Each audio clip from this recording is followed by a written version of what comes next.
Karachi Lyari express way पर truck की कई गाड़ियों को टक्कर। वाकया सुराबगोड़ टोल प्लाजा के करीब पेश आया है। हादसे में 4 से 5 गाड़ियों को नुकसान पहुंचा। कराची लियारी एक्सप्रेस वे पर ट्रक की कई गाड़ियों को टक्कर का ये वाकया सुराबगोड़ टोल प्लाजा के करीब पेश आया। हादसे में 4 से 5 गाड़ियों को भी नुकसान पहुंचा है। रेस्क्यू हुकाम के मुताबिक हादसे में 4 से 5 गाड़ियों को नुकसान पहुंचा। तफसीलात क्या है, मोहम्मद काशान से जानते। जी काशान।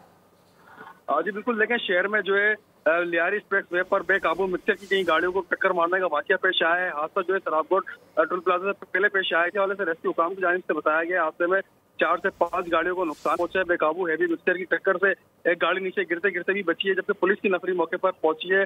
ड्राइवर को हिरासत में ले लिया गया है। जबकि दूसरी जानिब शहर में जब दिन रात डंपर चलते हैं वो भी ट्रैफिक हादसा का बाइस बन रहे हैं। ऐसी जब हाईवे के ऊपर भी ये गाड़ियां जो है वो हादसे का सबब बन रही है। जी, पुलिस की नफरी मौके पर पहुंच गई है। मोहम्मद काशान अपडेट कर रहे थे, आपका शुक्रिया।